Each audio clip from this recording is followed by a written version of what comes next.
Hello అండి. ఎలా ఉన్నారు? అందరూ బాగున్నారా? నేనైతే చాలా బాగున్నానండి. ఈరోజు నేను మీకు తోటకూర ఫ్రై ఎలా ప్రిపేర్ చేసుకోవాలో చూపించబోతున్నాను. మరి ఇక లేట్ ఎందుకు, వీడియోలోకి వెళ్దామా? Let's start the video.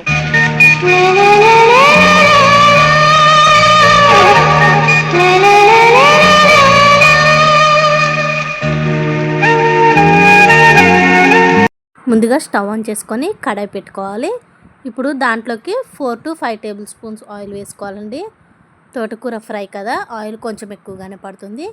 ఇప్పుడు దీంట్లోకి 1 స్పూన్ తాలింపు గింజలు, అలాగే 1/2 స్పూన్ జీలకర్ర కూడా యాడ్ చేసేసుకొని ఇవి లైట్గా ఫ్రై అయిపోయిన తర్వాత మీడియం సైజ్ ఆనియన్స్ 3, అలాగే 2 పెద్ద సైజు పచ్చిమిర్చిని సన్నగా కట్ చేసుకొని వేసుకోవాలి. ఎప్పుడైనా కానీ ఒకటి గుర్తుపెట్టుకోండి, ఆకుకూరల్లోకి మనము ఆనియన్స్ అనేది ఎక్కువగా వేసుకుంటేనే టేస్ట్ చాలా బాగుంటుందన్నమాట.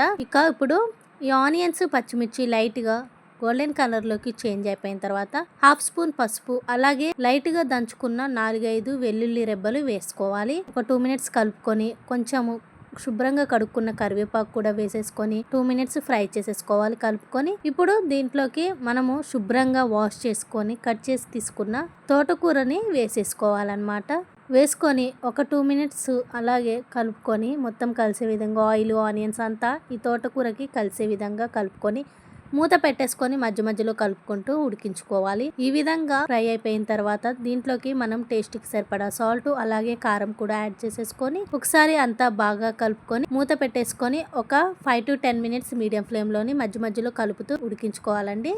చూసారు కదా, ఎమ్మి తోటకూర ఫ్రై రెడీ అయిపోయిందనమాట. టేస్ట్ మాత్రం చాలా బాగుంటుందండి. తోటకూర అంటే ఇష్టపడని వాళ్ళు కూడా పిల్లలతో సహా ఎంతో ఇష్టంగా తింటారు.